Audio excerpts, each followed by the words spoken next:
You buy the blender that looks powerful, then it hogs the counter. Worse, it still leaves frozen chunks in your smoothie. So I'm counting down by batch size, cleanup pain, and the one I'd actually buy. Match the jar to your household, the blade style to your main recipe, and cleanup to your patience. Let's move. Number 4. Ninja Professional Blender 1000.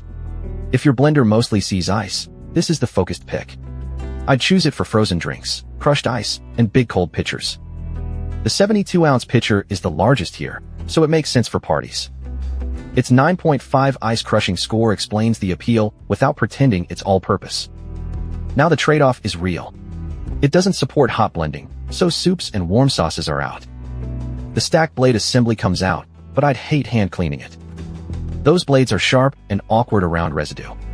Skip it if your smoothies lean fibrous, or you want low-effort cleanup. Also skip it if one blender has to cover dinner, drinks, and sauces.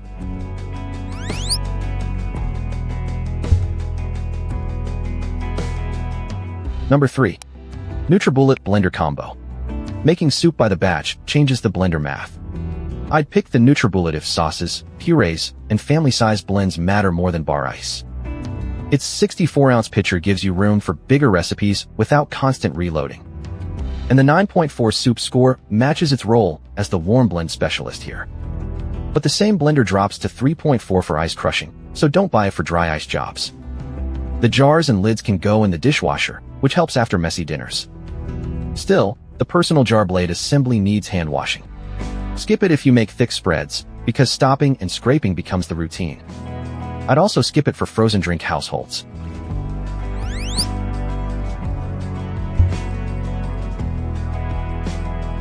Number 2. Black+Decker Quiet Blender with Cyclone Glass Jar. This is the budget pick for people who hate blender chaos. I'd put it in an apartment kitchen before the louder, harder cleaning options. The 48-ounce glass jar fits daily smoothies and sauces without turning the counter into a station. Its 8.1 noise score and 9 cleaning score are the real story. That means it's easier to live with, not just easier to buy. The trade-off is capacity and muscle. That 48-ounce jar can feel tight for multiple smoothies or meal prep. Ice crushing also sits behind the Ninja, especially for bigger cold batches. Skip it if nut butter, party drinks, or family-sized pitchers drive your routine. I'd buy it only if quiet cleanup beats raw power.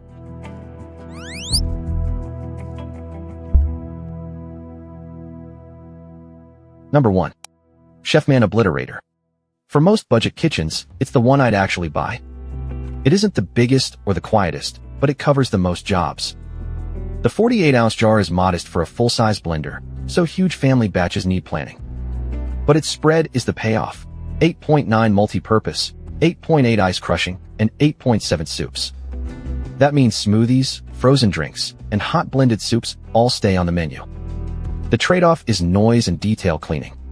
Higher speeds can fight nearby conversation, and the gasket area may need attention. Skip it if you want the calmest blender or a giant pitcher. I'd pick it because fewer compromises matter every week. If you host frozen drinks, Ninja makes sense. If soup rules, nutribullet is the smarter lane. If noise and glass matter, Black+Decker earns its spot. But if you want one budget blender to cover the week, Chefman is my pick. Before you buy, check counter height, dishwasher space, and whether the jar fits your usual batch. Also check current price and availability, because budget tiers move fast. Pick Ninja for ice-heavy parties, and nutribullet for soup batches. Choose Black+Decker for quieter small kitchens, and Chefman for the best all-round budget fit. Links are in the description. That's the brief. Fit, trade-offs, and skip if before you buy. Subscribe for the next buying guide.